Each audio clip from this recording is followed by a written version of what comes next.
Ladies and gentlemen, good day and thank you for standing by. Welcome to the Linde Second Quarter 2025 Earnings Call and Webcast.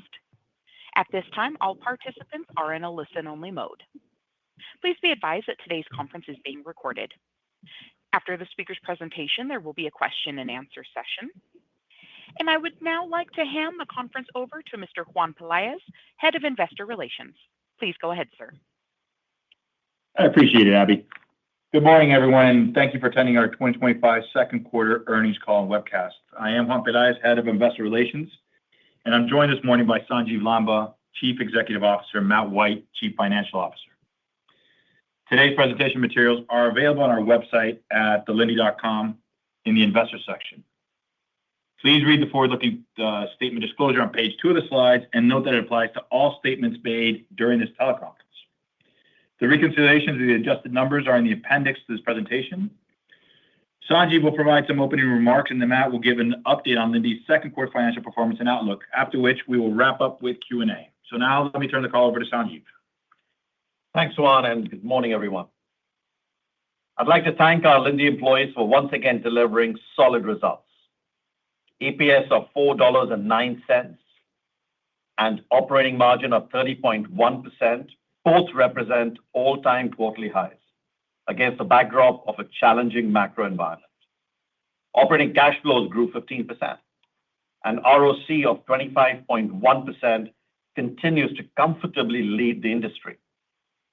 These results are underpinned by a healthy balance sheet that ensures access to low-cost capital. Overall, Q2 was a successful quarter, which Matt will provide some more further details. Before that, I'd like to review one of my top priorities, which is to ensure future growth for Linde. Slide 3 highlights the sale of gas project backlog, which is one key element of that future growth. One cannot discuss project backlog without first aligning on definition of what is included. Unlike others in the industry, Linde's definition has been clear and consistent with the most disciplined criteria. Inclusion in Linde's project backlog requires incremental growth secured by contractual fixed fees with high-quality customers. Contract renewals, plans without customer commitments, or LOIs are not included in our backlog. It's important to make this distinction because backlogs are simply not comparable within the industry. While many like to tout the overall size of the backlog, it's the turnover of the backlog which is one of the most important metrics, which actually can be seen in the center graphic represented by wins and startups. In a little over 4 years, the sale of gas backlog has approximately doubled from $3.6 billion to $7.1 billion.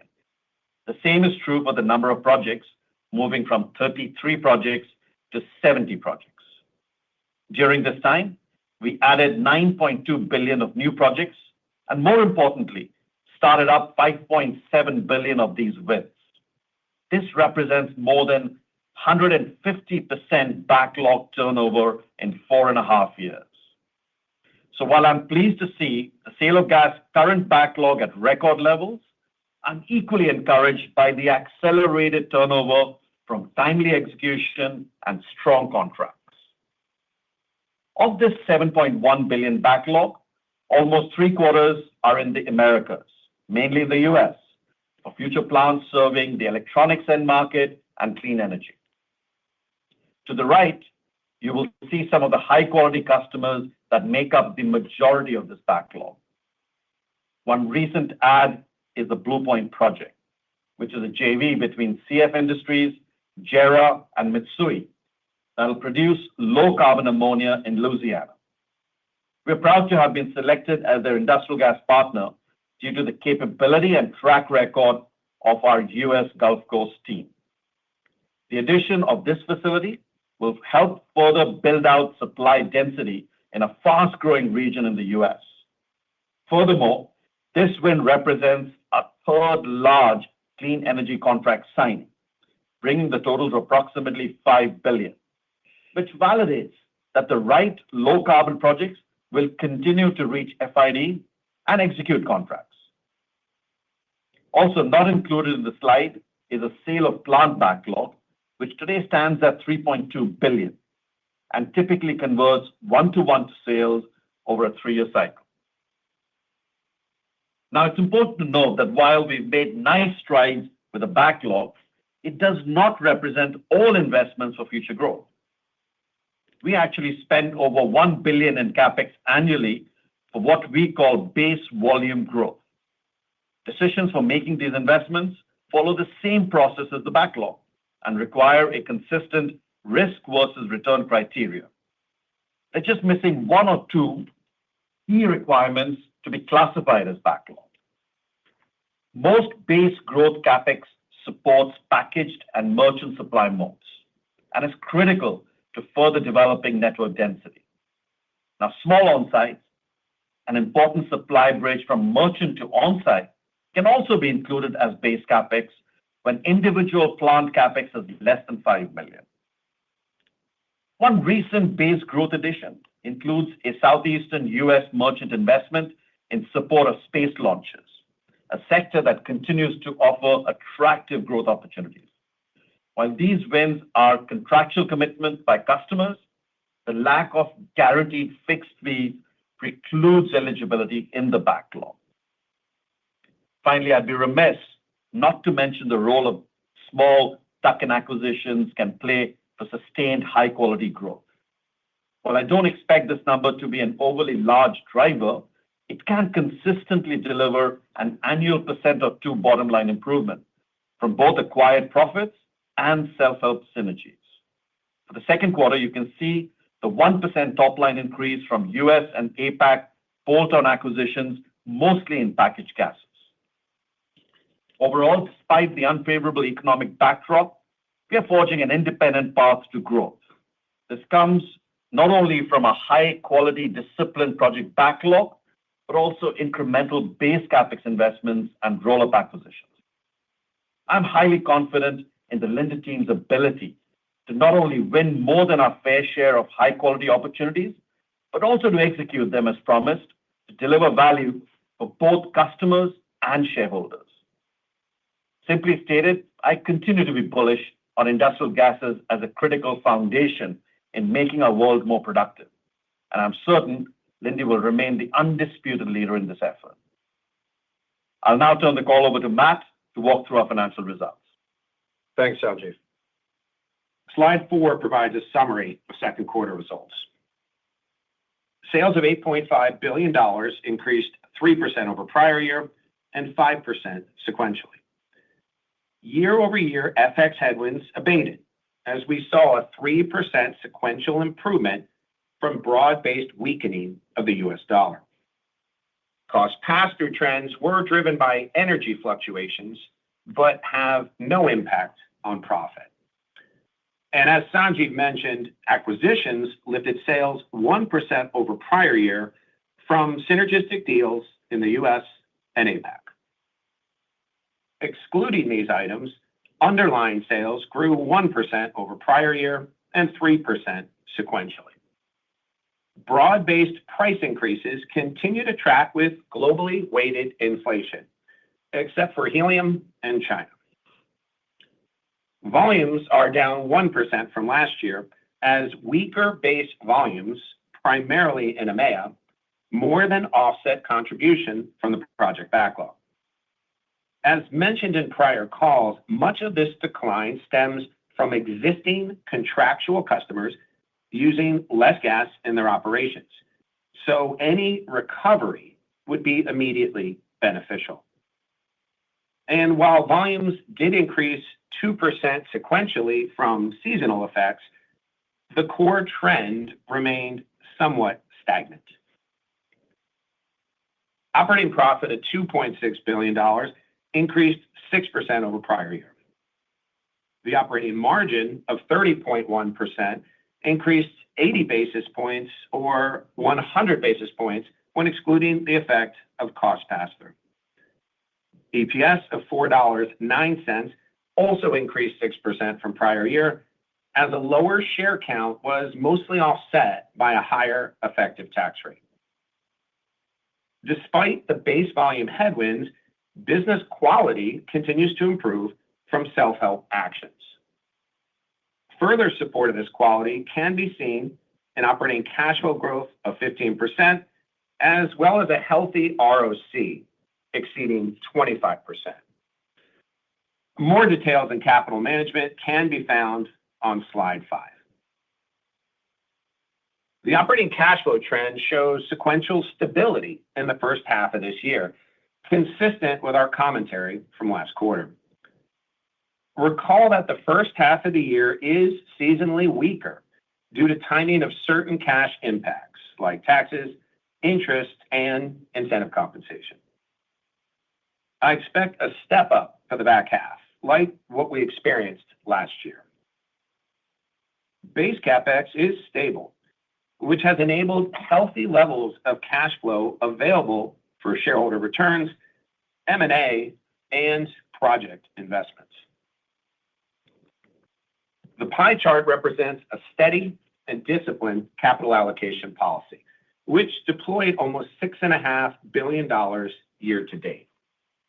Of this, $2.8 billion comprises investments that met our risk-reward criteria, an increase of 20% over last year.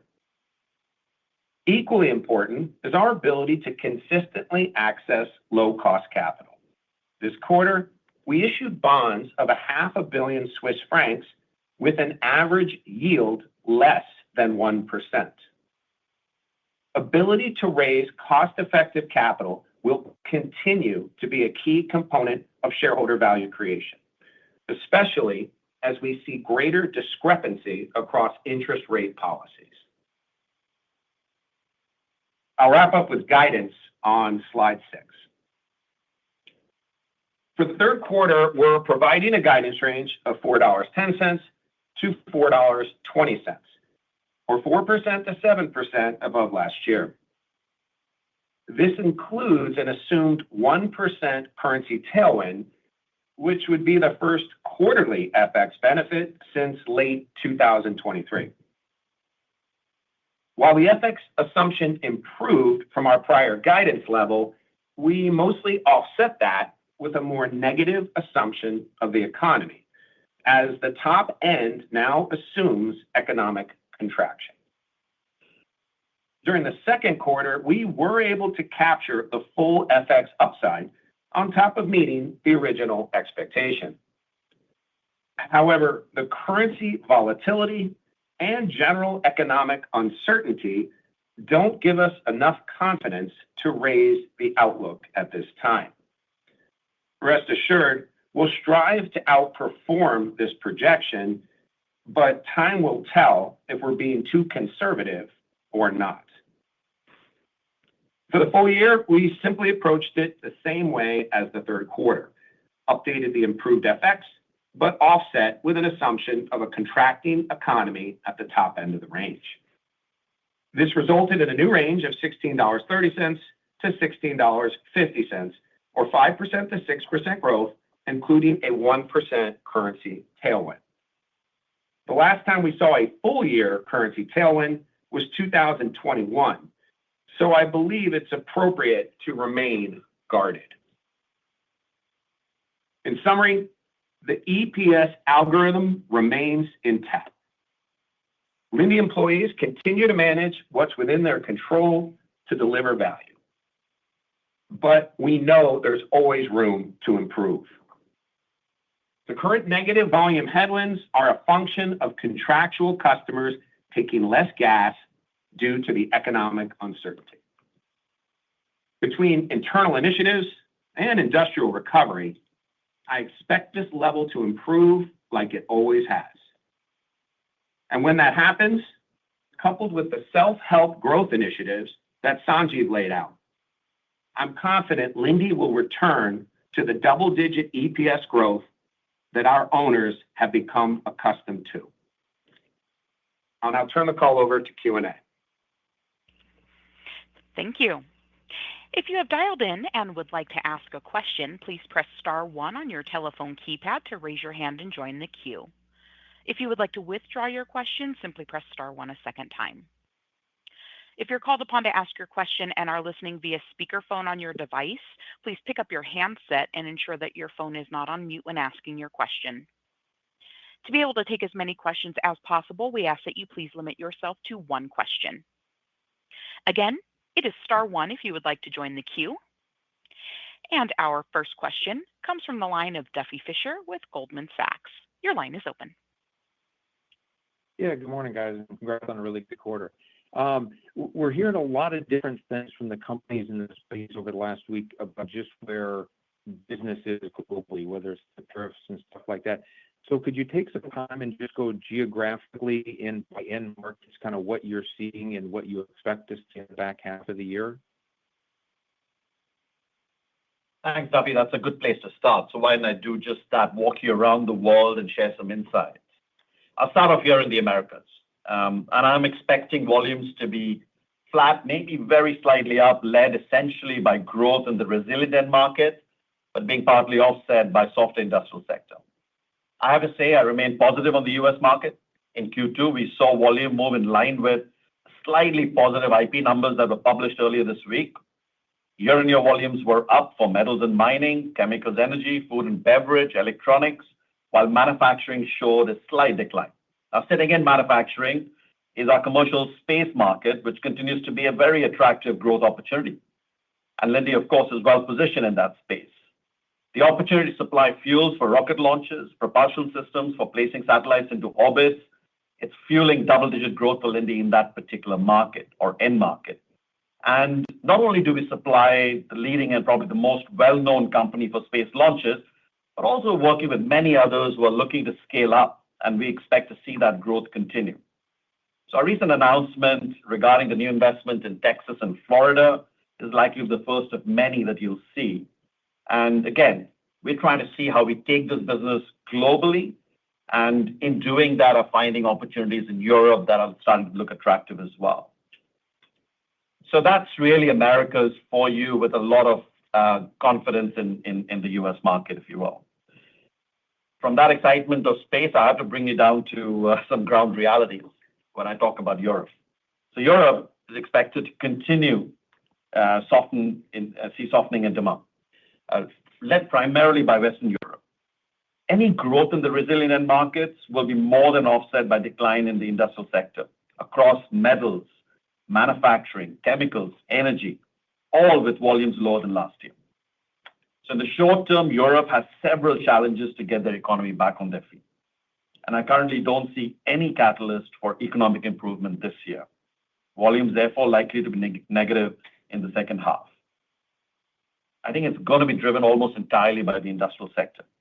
Now, our team in Europe is doing all they can to manage through this economic environment, working on levers that they know and are in control of, such as price, productivity, cost actions.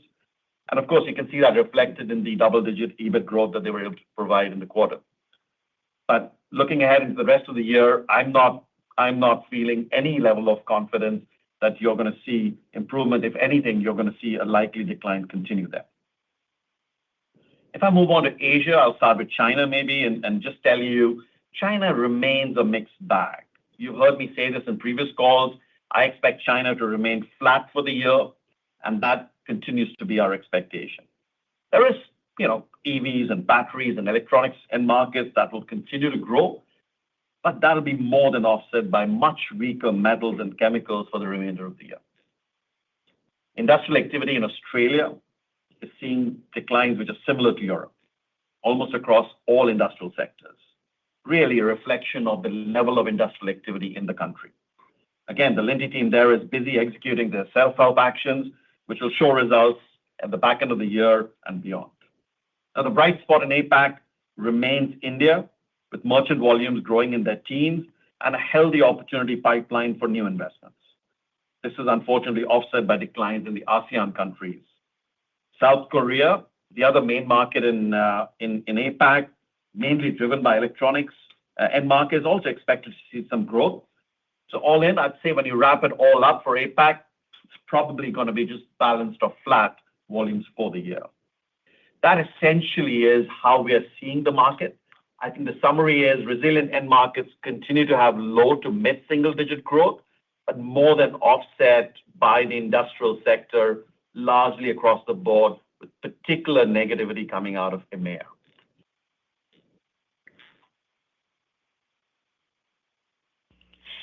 And our next question comes from the line of David Begleiter with Deutsche Bank. Your line is open. Thank you. Good morning. Sanjeev, your price mix has been very stable over a number of years. Do you see any risk to not getting future price increases given the weak macro we're now in? Thank you. So, David, I've often quoted that over the last 25 years, Praxair Linde has always achieved positive pricing, be it through economic cycles, which are up or down. And I think I'd say to you that remains the expectation going forward as well. A great proxy for our pricing is globally weighted CPI. You should see us track to that as we do at the moment. And I guess when I look at pricing today, and you can see the numbers as we provided in the deck, you'll see that pricing across all countries is actually pursuing that and in line with that globally weighted CPI. There is an exception, China, which sits in APAC, which has got some challenges, particularly around helium pricing, where we are seeing high single-digit kind of price declines and some rare gases as well, and a little bit more pressure on China pricing generally. But beyond that, every other country is tracking in line with our expectations. So I do not see any reason why we would not see positive pricing going forward. I've said this many times in the past, David, that the way we create value for the customer and the fact that we are a small sliver of their cost stack, I think that balance always works in our favor when we have a conversation on pricing. Thank you. And our next question comes from the line of Vincent Andrews with Morgan Stanley. Your line is open. Thank you. I wanted to ask on margins, particularly in the Americas, where margins are flat year over year, but you did have positive price and volume. But in some of the other segments, you had margin expansion year over year with maybe not as robust volume and price. So is that a function of the business mix in the quarter in the Americas, or is there something else going on? I'll let Matt respond to that, and then I'll add a couple of comments at the end. Hey, Vince. I'll start with, at any time you look at quarters, you can always have some noise and some bumpiness. I mean, we always tend to see that within the quarters. For me, the most important thing is how you're tracking full year and year to date. That being said, yeah, you're going to have some mix in there, primarily with some of the home care, I'd say, that might be a little bit of an impact. But we feel quite good at the almost 32% margins we're tracking. We clearly see more room to improve. We expect to improve that further. So I wouldn't look very far into a single quarter at this point, and I don't think there's anything really of concern on a go forward in my basis. But I'll hand it to Sanjeev. So thanks, Matt. I think you've actually covered it all. All I'd say is the expectation of margin expansion is something that we have laid out. That 30 to 50 basis points of margin expansion is how you should be thinking about the margins across all the segments.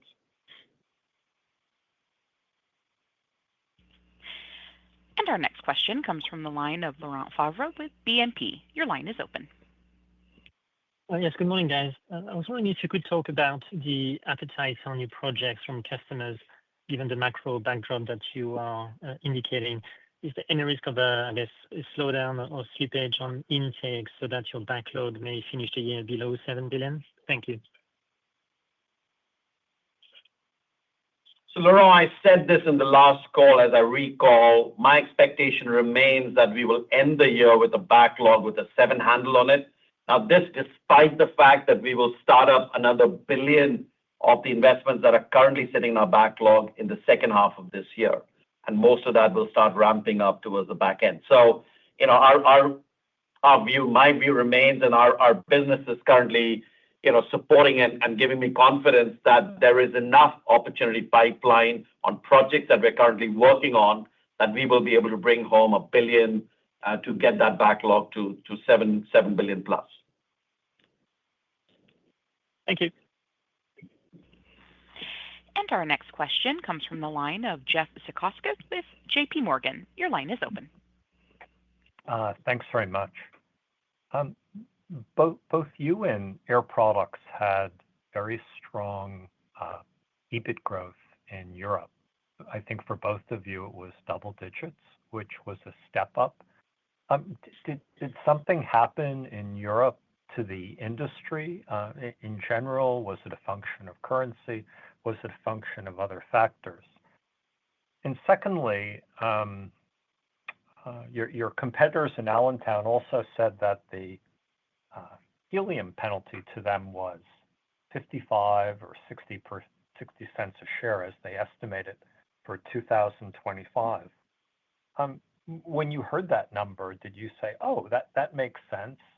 That's a comparable, sort of comparable to what we're experiencing, or do you have a different experience if you are quantifying it? So Jeff, I'll let Matt talk about the EBIT growth, and then I'll give you a comment on helium. Yeah, Jeff. So I mean, just using our table in the back with EMEA, clearly FX is part of that, right? You've got a 4% component of our 11% growth. Obviously, the euro has strengthened, the sterling has strengthened, so that's definitely helping. But on top of that, we continue to have pricing opportunities. We continue to have productivity opportunities. So while the volume is negative, a large portion of that are with the on-site contracts, which are heavy volume effect, but they tend not to be overly impactful to the operating profit given the fixed fee structure. And so that's kind of the makeup that we have strong contracts. We continue to price to inflation. We have a lot of productivity initiatives, and we're getting a fairly nice tailwind on the FX. And the combination of all that is giving us the double-digit OP growth despite some of the underlying macro challenges that you see.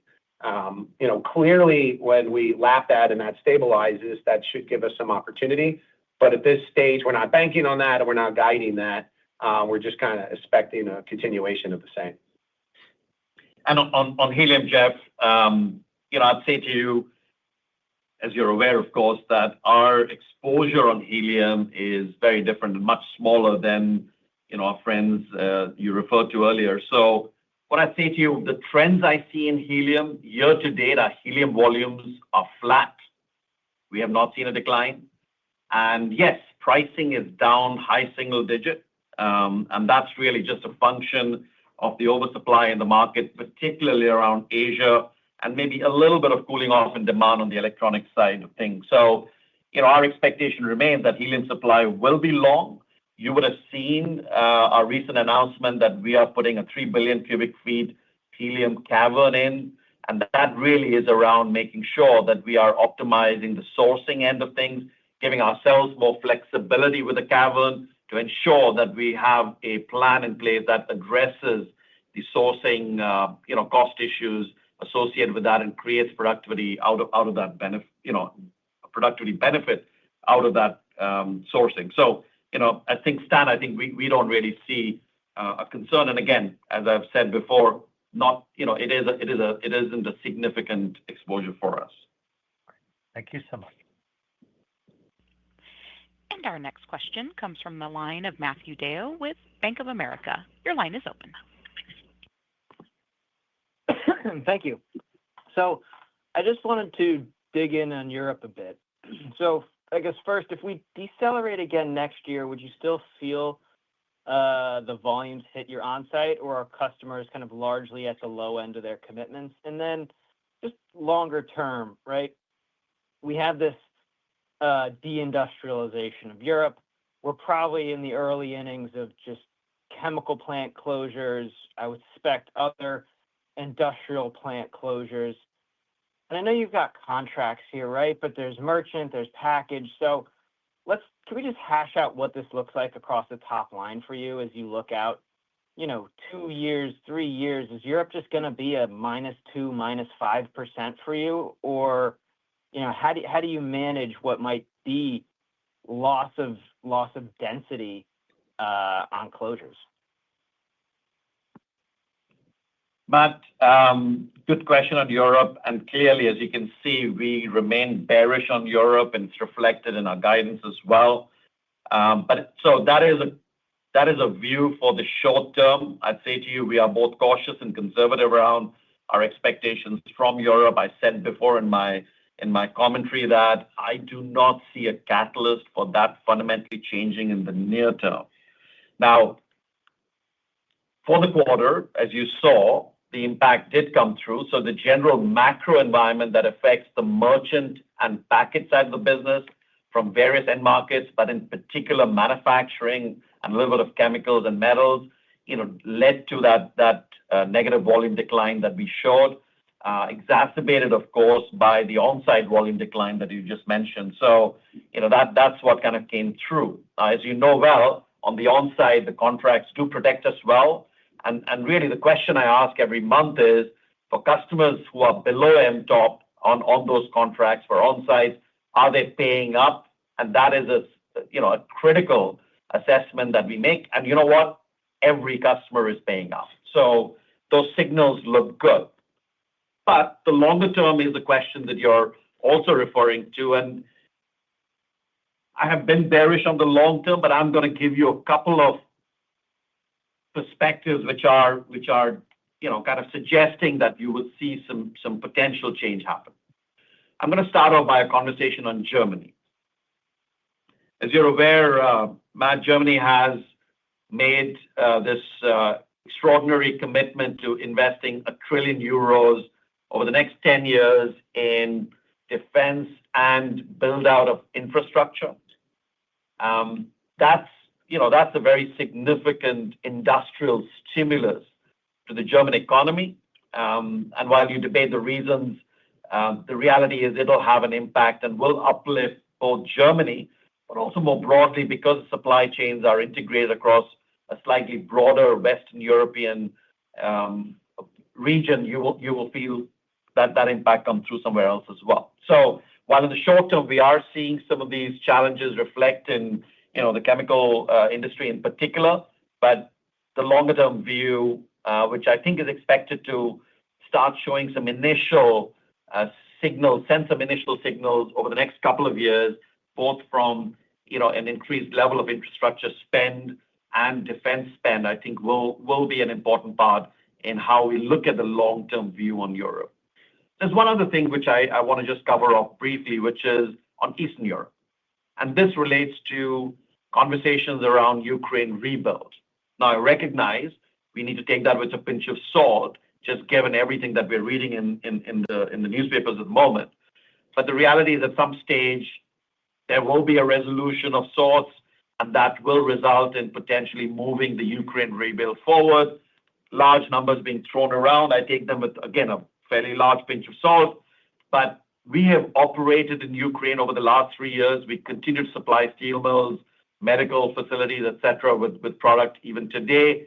And we are pretty strongly positioned for any recovery that happens in Ukraine, not just for the Ukrainian business, which by all standards is on the smaller end, but by the infrastructure and footprint we hold in Eastern Europe broadly, which is a very strong footprint supporting whatever happens in Ukraine. So those two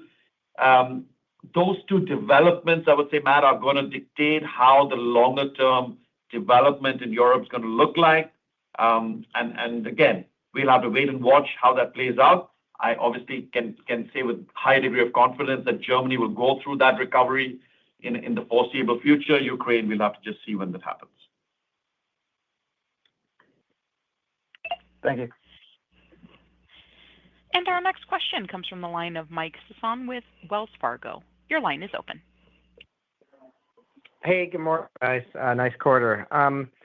Just wanted to dig into the space a little bit. The recent agreement, the merchant contract, as I recall. So when do you think these will convert into an on-site and maybe frame up the growth potential since we're sort of in an early phase of the development for that industry? Sure, Mike, great question. So, I said in my commentary earlier on describing my walk around the world that I do see space as a very attractive opportunity for growth. And the fact that Linde has been so well positioned, particularly in the US, with a history of more than 5 decades of supporting, space development and more recently, significant rocket launches, our two new investments are going to, significantly spur that growth momentum. Now, having said that, let me give you a couple of data points just to help you kind of frame the growth potential that you were asking about. So over the last 3 years or so, we've seen our supplies into space and our revenue generated from that commercial space segment almost quadruple. We today supply, I would say, more than 4 out of 5 launches that happen in the U.S. And the investments we're making in the infrastructure through the air separation plants, the distribution equipment, because much of this liquid is carried in and out using tankers, hydrogen production, related infrastructure, all of those, by the end of the next couple 3 years, we would have invested just under $1 billion in building this infrastructure to support the space ecosystem going forward.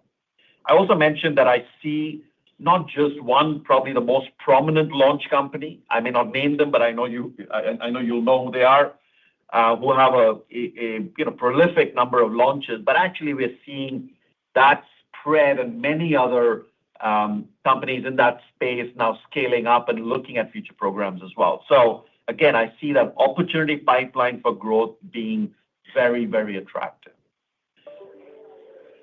Great. We have strong customer commitments, Mike. So just to make the point on on-site versus merchant, the critical factor here is you have a strong customer commitment, and we have strong long-term customer commitments. It's just the commercial structure that doesn't allow us to classify that. And as you know, we have a very disciplined and rigorous, definition of backlog that I spoke to earlier. So we just don't put them in the backlog for that reason. But the customer commitments are there, and they are over long term. Got it. Thank you. And our next question comes from the line of John McNulty with BMO Capital Markets. Your line is open. Yeah, good morning. Thanks for taking my question, and nice results in a tough environment. Just wanted to dig a little bit more into the sale of gas project backlog, and in particular, just get some color as to whether you see the return profile of those projects having improved over the last few years as that backlog has built up. It seems like, with one of your competitors maybe focused in other areas, the opportunity set might be higher for you, just given there's maybe less competition for that. But I guess, is that a fair way to think about it, or maybe you can add some color to it? Sure. The sale of gas backlog and every individual project that sits in there, all 70 of them, John, have gone through the rigorous process of being assessed at our investment committees against that investment criteria that we set out. And not only do we go through that process with some rigor, and if they've met the investment criteria, they obviously get approved and go into the backlog. So the return profile hasn't moved significantly because the risk return, equation has to play out based on the investment criteria that we have. So I feel pretty good about the return profile that we have. But an equally important portion of that return profile is how well do you execute. The point I made earlier on in my prepared remarks around the turnover of the backlog is absolutely critical. For an industrial gas company, it is very important to be able to execute them in a timely manner, to have a strong contractual position, to ensure that you're monetizing that project and creating the returns that were promised, when they were presented at the investment committee. And I feel really good about the capabilities that we have within Linde, both on the engineering side. Our team does a phenomenal job over there, and on the gas side, where we do some great contracting and work closely with customers. That's really what's reflected in that return profile, which you then see as we start these projects up, come back and reflect in the EPS growth that we commit out of these decisions that we make. So I feel good about that.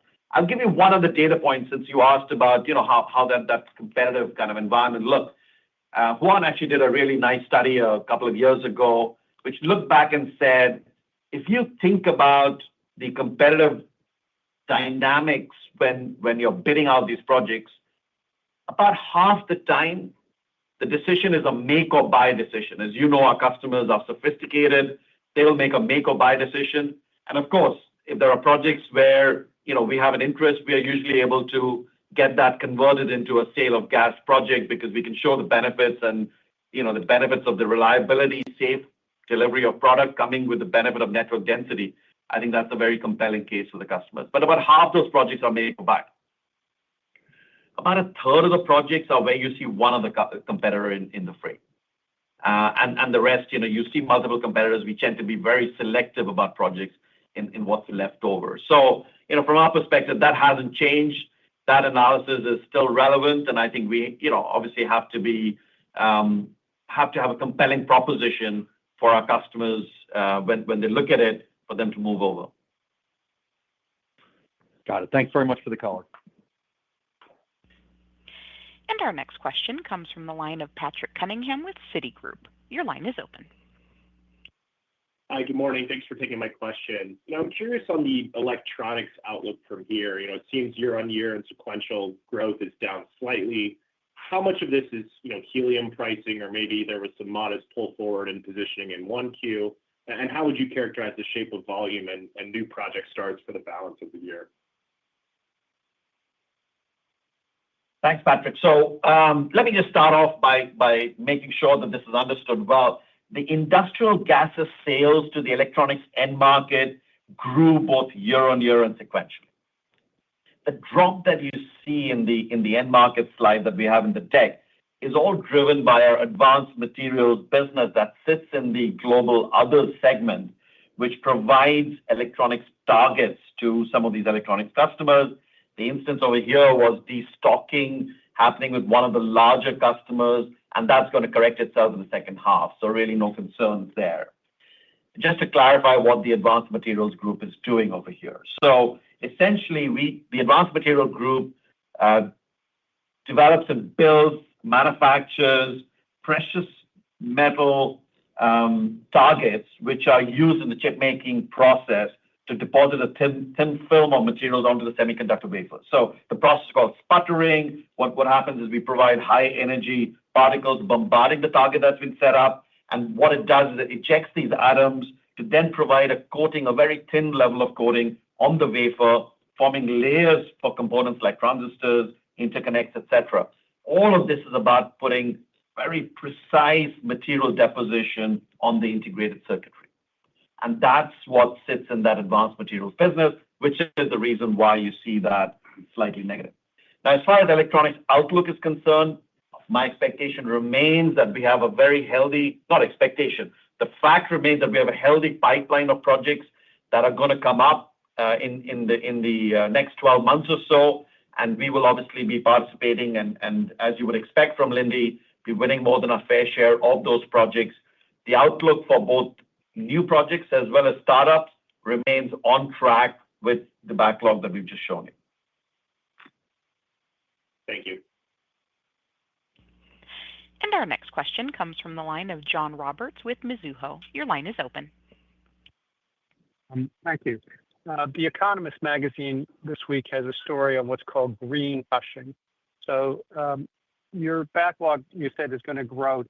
The point of the story was that companies are still going forward with their energy transition investments. They just don't talk about it as much. It's not making the headlines. So 2 or 3 years from now, do you think energy transition will be still as big a percentage of your backlog?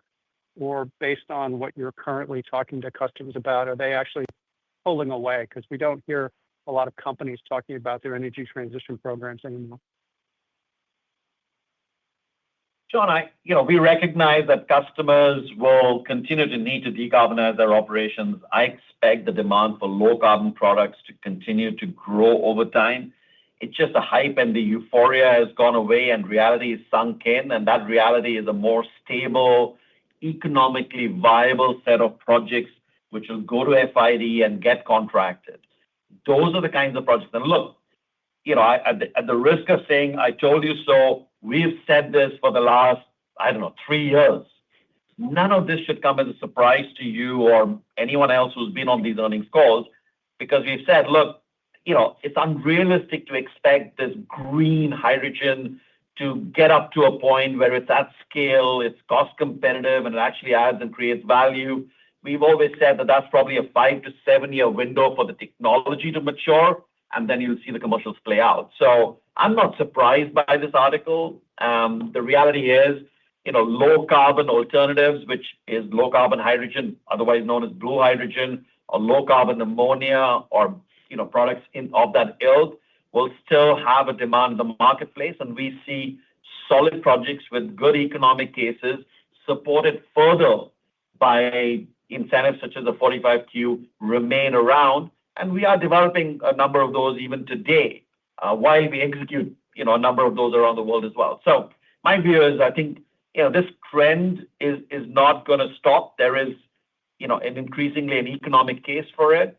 So good projects which create that economic value will still see progress and move to FID and get contract. Thank you. And our next question comes from the line of Josh Spector with UBS. Your line is open. Yeah, hi, good morning. I wanted to ask, just coming back to the guidance assumptions around things, Linde's approach has been, we're seeing the market like X and we're forecasting X. It seems like in this case, we're seeing the volumes down 1%, and now your forecast is maybe at the midpoint down 2%, something like that. So I'd just be curious, obviously it's a weak market. No one's expecting anything incredibly exciting here, but are you seeing anything either in June, July trends that would say you that there is weakening and that's more of a correct way to think about it? Or is this just added conservatism for everything we don't know about, FX included? Thanks. Hey, Josh, it's Matt. So I think we'll start with, the volumes, to your point, they're down 1% on the quarter, but the base volumes are down 2%. So when we think about sort of our economic projection, we're really talking to the base volumes because the backlog is pretty much on autopilot, right? That's contractual. So that is independent of any macro view. So starting with the -2% on the base volumes that occurred this quarter, to your point, the current guide on the top end is assuming that 2% year over year continues out for the back half. Now, while the year-on-year assumption in the top half is being held consistent, last year the comps got a little easier. So it does imply a little worsening on a sequential basis. We'll see if that happens.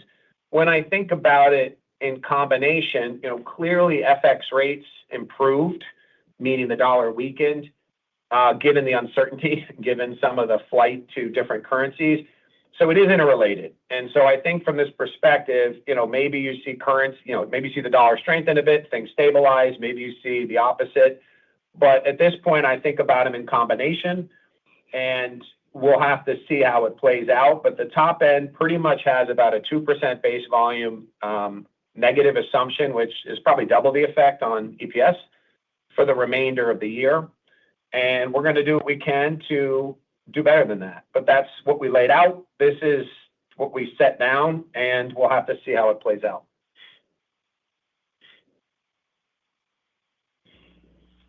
And our next question comes from the line of Kevin McCarthy with Vertical Research Partners. Your line is open. Thank you and good morning. Matt, what impact, if any, does the passage of the One Big Beautiful Bill Act have maybe internally for Linde, or appreciate any thoughts you may have on any early feedback from your customer base as to potential stimulus in the Americas, and just wondering if it has any meaningful impact at all on your 25 guide or how you're thinking conceptually about the 26 outlook. Sure. So I think when we start thinking about the bill, and I'll stick mostly to the taxes right now, what it mainly did was make permanent a lot of the existing tax policy that we were operating under since the 2017 Act. And that in of itself, I think, is positive in that it gives more confidence looking ahead. When you think about the U.S. Tax policy, it had a lot of temporary items, and those temporary items can be difficult to do long-term planning and long-term investments in the country because of the uncertainty whether those temporary items will continue or not.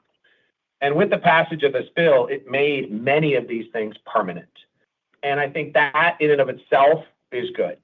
Now, when you look at kind of breaking it down for us, on an ETR basis, I'm not expecting much impact. Again, our current run rate had in it primarily the 2017 effect. and this just extends and makes that permanent. So if anything, if this didn't pass, I would have expected a worse ETR, but given it has not, I expect no change. On the cash tax front, this will be net beneficial, and the primary driver is the reinstatement of the bonus depreciation. You may recall that was something that was part of the 2017 Act. However, it phased out, and it essentially has been gone for probably a little over a year. With both the reinstatement of that and the retroactive nature back to January this year, will give cash tax benefits to companies that make large capital investments into the country, of which we will benefit from them, especially given the vast majority of our backlog right now has U.S. exposure. And what that also will do is make IRRs on projects better. We saw the same effect in 2017. How much the IRR improves, it's a function of a couple different things, but I'd say on average, you could see almost 100 basis point improvement. So anyone making long-term investments in the country now will get a tailwind from the accelerated depreciation. They'll get more confidence from making permanent a lot of the tax policy. And I think all in all, that'll be a positive development. Now, aside from income taxes, clearly 45Q was enhanced a bit. We view that as positive. That's something that, as Sanjeev mentioned, is I'd say the primary incentive that was being looked at for a lot of the blue projects. And by making that even more attractive, I think that will further help any views to use that. So for us, we view it as net positive. I would say for anyone constructing in the country would view it as positive for capital intensity. And any type of low carbon products, especially with a hydrocarbon base, would view it as positive. So that's kind of how I would summarize it. Thanks very much. And our next question comes from the line of James Hooper with Bernstein. Your line is open. Hi, thank you very much for taking my question. I wanted to go back to Europe and a little bit about the energy transition there. Clearly, your backlog is a very small percentage European. And we've seen some of your competitors winning low carbon hydrogen projects. We've seen since you last reported, we've seen the EU action plan and the start of a plan to make a plan, if you will. Do you see this being more of an opportunity for your backlog going forward? And has this made you any more positive on energy transition in the region? Thanks. James, I will say that there is a measured level of pragmatism in Europe today around the energy transition and the goals. Remember, however, the people that we are speaking to, and primarily in this instance, the German government, the new government that's come in and giving them a sense of, how we think about this regulatory framework that's in place. There is, of course, all of Brussels to still contend with, but there is a higher degree of pragmatism. There is clearly a move towards getting a bit more practical around some of this target setting, etc. So yes, I do see that as potentially having a beneficial impact on energy transition projects, which would have an economic basis and which would support a cost-effective decarbonization program for Europe. But in Europe, most things will take time, and this will be no exception to that. So, while I appreciate the pragmatism I'm seeing, I still expect that it's going to take as long as it takes for them to actually enact whatever bills are needed to get to a point where you get cost-competitive hydrogen in those countries to support the decarbonization effort. Thanks. And our final question comes from the line of Chris Parkinson with Wolfe Research. Your line is open. Great. Thank you so much for taking my question. Sanjeev, you actually just hit on this a little bit, but behind everything else that's going on in Europe on kind of the clean energy side, there's also been a lot of debate amongst the EU 27 states regarding just improving efficiencies, protecting the chemical industry. Obviously, a lot of your core customers have been actively involved in the discussions. Could you potentially, and there's been a lot of news on even in the last 3 weeks or so, could you just give us a little insights on how integral you are to those conversations? How the Linde platform could perhaps help along in terms of basically setting some guardrails, and then also in terms of just the potential for greater infrastructure growth spend towards the end of the decade. I mean, is it wrong to think about Europe slightly differently these days, or is it still essentially the status quo over the longer term? Thank you. So, Chris, I kind of tried to describe this earlier. I'll say to you, let me deal with the infrastructure project first because that really is somewhat fundamental to any industrial recovery that's going to happen in Europe. And I think when I talk about infrastructure, I'm including defense as part of that. Germany's commitment to €1 trillion, I think, is clearly, a very significant milestone for Germany as a country with a balance sheet and the ability to kind of finance that kind of spend. So, in many ways, that spending is certainly going to change our perspective and has changed our perspective on how we think about the recovery, industrial recovery in Europe longer term. That's a 10-year program. I manage people's expectations by telling them that, look, for any procurement process to come in place to handle that kind of spend and for infrastructure projects, there's the need for permitting, et cetera, which across Europe generally and Germany specifically all take time. So don't expect any exciting announcements in the next couple of years. Maybe the back end of next year, you'll start seeing some of those early projects announced, but really most of that allocation you should expect in the following year beyond that. So it's going to take some time, but the longer term view around the European economy and industrial activity is benefiting from these commitments that have been made. Obviously, Germany's made that very significant and specific commitment. Other countries have now signed up to this 5% spend for NATO. Some of that is infrastructure, 1.5 and 3.5 is defense. All of that's going to drive some level of industrial activity. So absolutely right in saying that the perspective on Europe has changed a little bit. I am still cautious when I look at that, and we have to see this play out and get enacted and then transacted before I would tell you with confidence, in the next year I would see this kind of growth. But for now, I think that directionally it's headed in the right direction. And your earlier comment, Linde's position in most of the serious conversations that happen in Europe, particularly given our position in Germany, we are both consulted and part of many groups that are working to ensure that the real challenges that industry in Europe broadly faces, because most of them being customers of ours, is being adequately communicated to those who are making these decisions. Thank you for the color. And that concludes our question and answer session. I would now like to turn the call back to Juan Peláez for any additional or closing remarks. Thank you, Abby, and thank you everyone for participating in today's call. Have a safe day. And ladies and gentlemen, once again, this concludes today's call, and we thank you for your participation. You may now disconnect.